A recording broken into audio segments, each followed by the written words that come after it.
Newport, Rhode Island, once the summer playground of America's wealthiest families. The Gilded Age left behind mansions that looked like European palaces built for names like Vanderbilt and Berwind.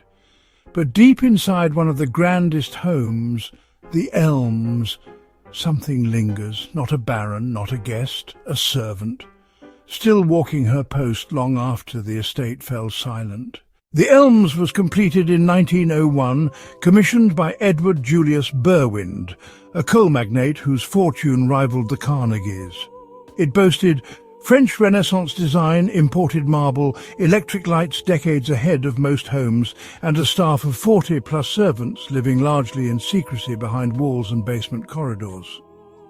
That division between those who dined and those who served shaped what would become one of Dr. Hans Holzer's most quietly unsettling investigations.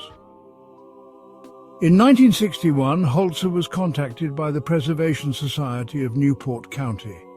Tour guides at the Elms were reporting cold pockets of air in interior stairwells, footsteps pacing in the servant quarters, and most notably, a woman in a grey maid's uniform seen walking through locked doors in the lower hallway, always carrying linens.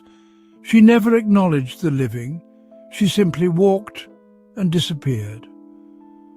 Holzer visited the Elms with medium Ethel Myers, one of his most trusted collaborators. Almost immediately upon entering the basement corridor, Ethel whispered, "She's still working. She doesn't know she can stop." In the linen room, Ethel made contact. The spirit identified herself as Margaret, a second-generation Irish maid. She had worked in the Elms from 1910 to 1924, died of tuberculosis quietly in the servants' quarters, and never left. Margaret wasn't angry, she wasn't even sad, she was dutiful. Ethel described her as someone who found meaning in her work, a woman who didn't seek glory, just order. But death had not released her from her role. She continued walking the path she had walked in life, laundry room to hall, back again, over and over. Holzer documented the site with electromagnetic readings and historical research. He found the records of Margaret K. Donnelly, a 33-year-old servant listed on the household ledger who died on the estate. She had no grave marker, no obituary, just a name in the staff book. Other sightings included a lantern glow moving through the basement hallway with no source, cloth shifting on its own in the storage room, and on one occasion a tourist snapping a photo only to see a figure in the mirror behind her, one not visible to the naked eye. The woman wore grey, hair pulled tightly back, expression tired but calm.